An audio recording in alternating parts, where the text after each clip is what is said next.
How's it going, folks? Name's KGOKev, and I'm here with another video talking about 10 things to know for Your Turn to Die / Kimi Ga Shine. Beta assets, tiny details, and just subtle stuff you might have missed. We're gonna be talking about all these and more. Remember to leave a like, comment, and click the subscribe button, or else Cube Tar will eat all your meat tokens.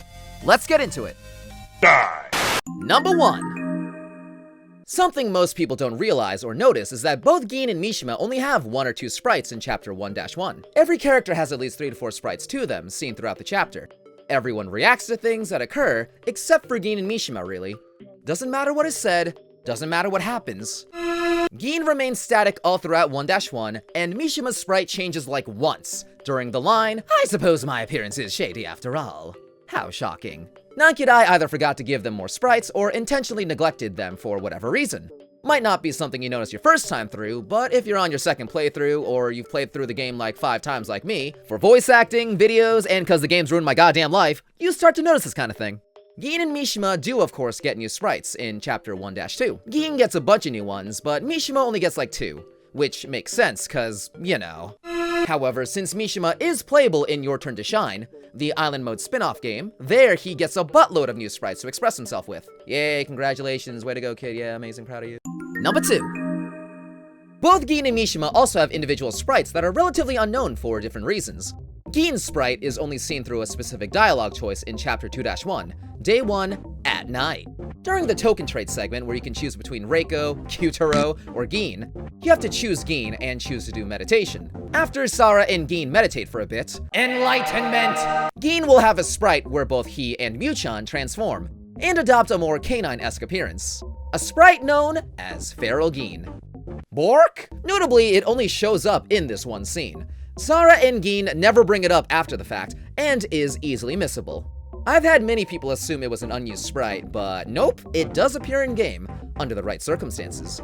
And yes, it is indeed terrifying. Speaking of unused, this here is Mishima's sprite, also known as Sexy Mishima. This expression of the good professor, also known as Kara 12-3, was shown off on one of Nankidai's live streams, the stream with all the beta assets. He showed off Mishima's sprite, and talked about how it was removed from the game. If you look into the in-game files and go to the sprite section, Mishima's sprites jump from 1 to 2 to 4, completely omitting number 3. Nankidai apparently removed this sexy sprite of Mishima because, no joke, he considered his face to be too good-looking, too hot for in-game, too hot for YouTube. Is Mishima too sexy in this sprite? You guys be the judge. If included in the final game, you'd actually be able to see the real Mishima's eyes in his sprites, which is a very elusive sight. The only other time I can recall where you can see real Mishima's eyes is, well... Number 3. This next section involves Alice Yabasame, and the alias he gives during his introduction, Gombi Yamada. The name Gombi Yamada, if you don't know Japanese, is actually one of the most fake/generic sounding names Alice could have come up with, akin to the likes of John Doe or John Smith. Gombi translates out to some guy, some dude, just somebody. And Gombi no family name, or Nanashi no Gombi, is used when you don't know the name of a male individual. Yamada is one of the most common and extremely generic Japanese surnames out there. You've most likely seen an anime, manga, game, etc. where a character had the name Yamada. So then Alice's alias more or less translates out to some guy Yamada. Could've definitely tried a bit harder there, Alice. If not Gombi, Alice could have also went with Dead Man, An Idiot, Victim, Midori, Nobody, John Everyman, Sand, and Naota fake name. Notably, the Japanese name ordering is backwards from what it is in the West. It goes surname, then first name.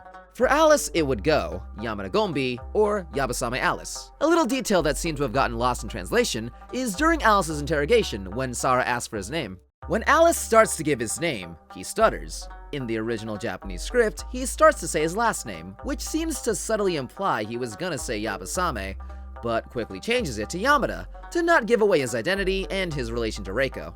Which of course the English translation couldn't really do, as first names come first.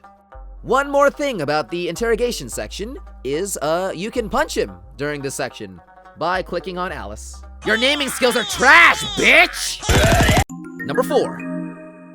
Your Turn to Die is known for being able to affect its story by determining whether certain characters live or die. The deaths of most of the characters happen at the climax of the chapters, but Chapter 3 has it so some of the deaths can occur before its end. During the two obstructor fights, the enemies will target and eventually kill the dolls, Anzu and Shinsuke. You are able to save both of them if you can choose the correct options within the given amount of turns. Or you can intentionally let them die, one or the other, or both of them. That is also an option as well, yeah, so, you do you. Whatever you choose, the results will affect the dialogue and the scenes further into the chapter. I was able to save both of them my first try, cause, I'm the best. Anyone else who did can join the I Saved Anzu and Shinsuke Club. Wear it as a badge of honor, just like all the people who didn't click the button and made Joe suffer even more.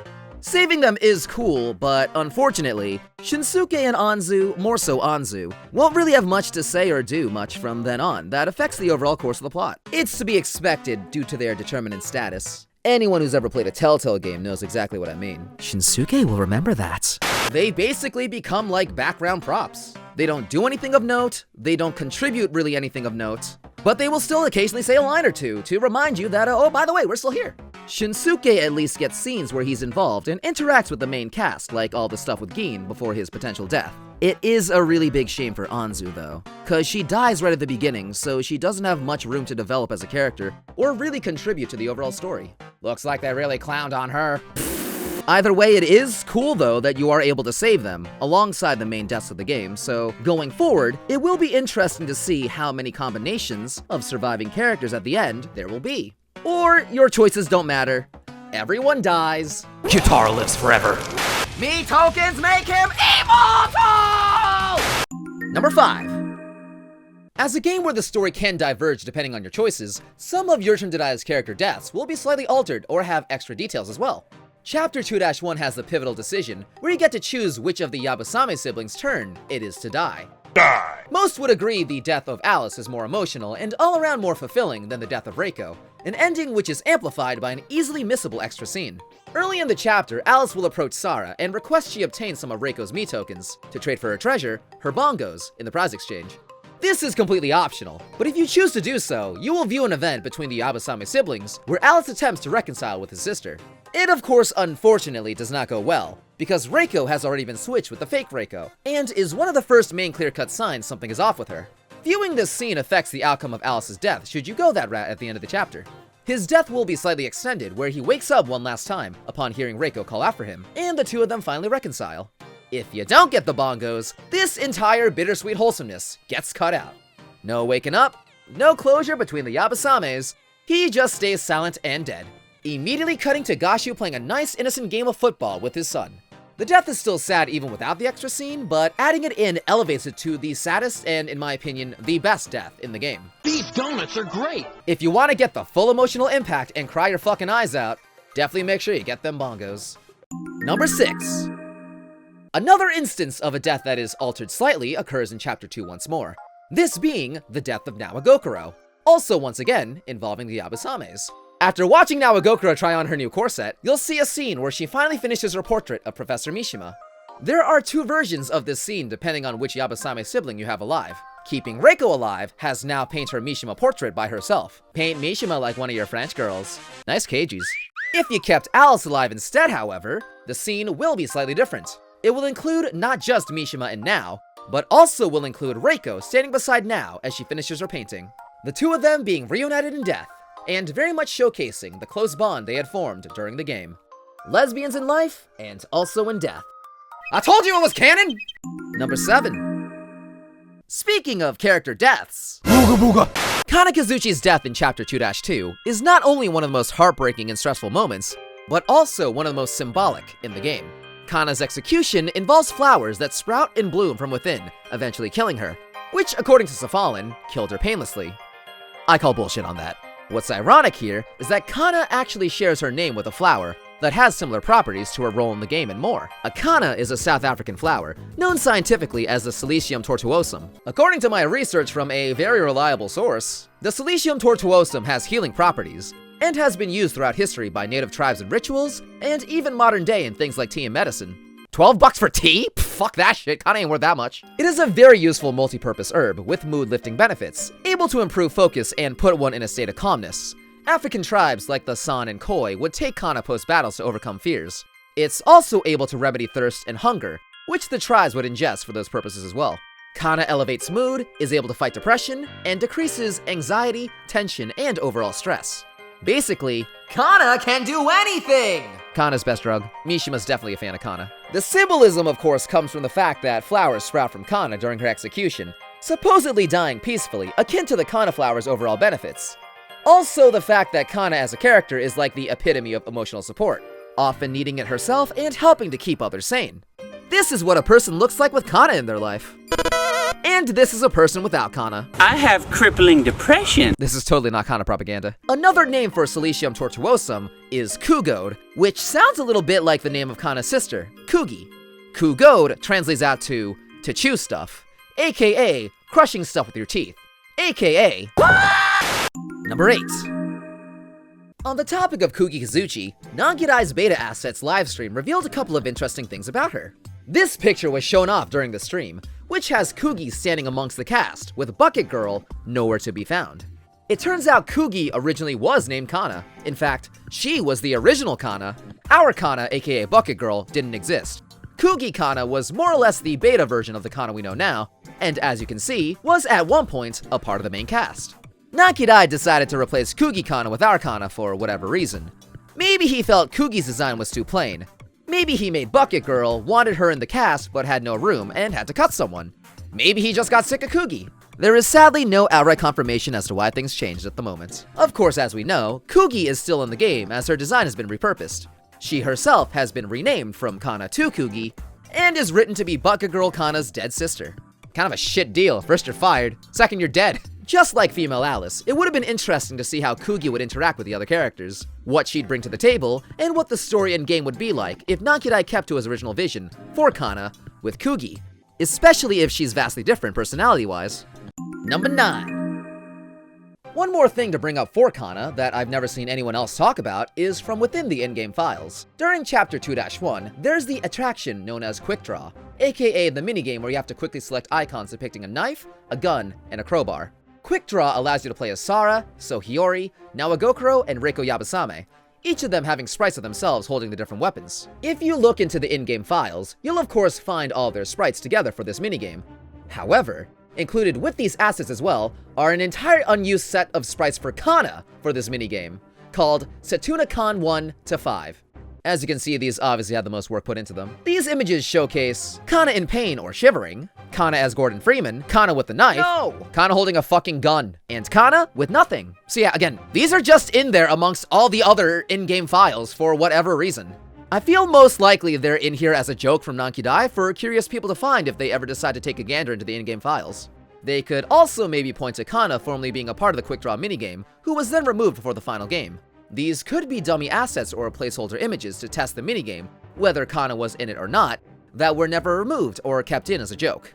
Could be any one of these things, honestly. Main point against them being unused files for me is that the Mishima sprite that went unused isn't found in the files. It was actively removed by Nankidai, so why would he keep these Kanas in, but remove the one Mishima sprite specifically, instead of just leaving them all in, since they're all not being used anyway? It's not very consistent like that. Again, I am pretty sure these are just Nankidai taking the piss, cause, you know, Kana holding a gun is fucking funny. Number 10. So I'm sure we're all familiar with the game's floor masters. Sue Miley, Tia Safalin, Rio Ranger, sometimes Gashu, and the Stinky Man.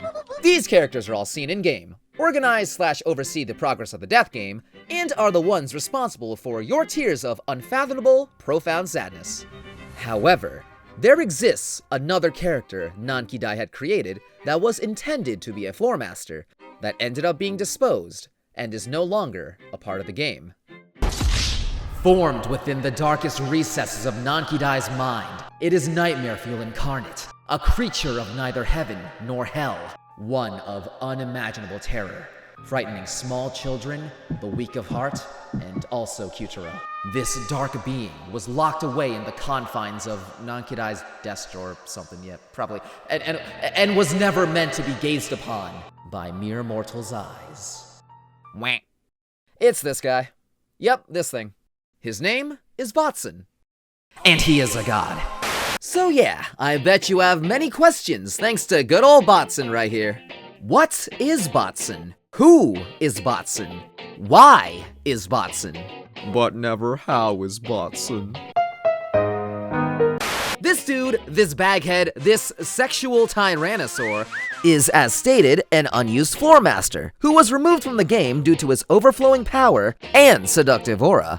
Do not be intimidated by his unearthly appearance. With time, even you can come to love and appreciate Botsun. Botsun loves you. He was made to be used in Chapter 2 before being scrapped and only has the one sprite. He looks like Peter Griffin. Botsun kinda looks like a beta version of Rio Ranger. Of course, in comparison, Botsun exudes nothing but true Chad energy. Their main similarity is in their signs they hold over their faces, and presumably Botsun would have used his in a similar fashion to Rangers to show different facial expressions. It kinda would be a necessity considering, you know, Botsun completely lacks a goddamn face. He still looks like Peter Griffin. His head seems to be based on a konbini tote bag, which are found in Japanese convenience stores like Lawson. If you put a plastic bag on your head, you can be just like Botsun. Botsun is real and he can hurt you!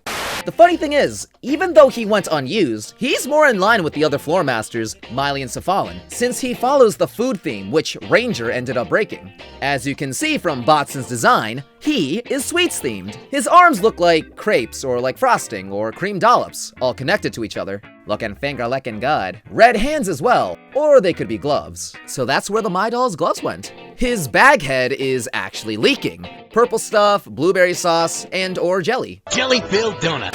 And then his body is considered to be that of a strawberry shortcake, but also, it's very much similar to that of a Japanese strawberry fruit sandwich.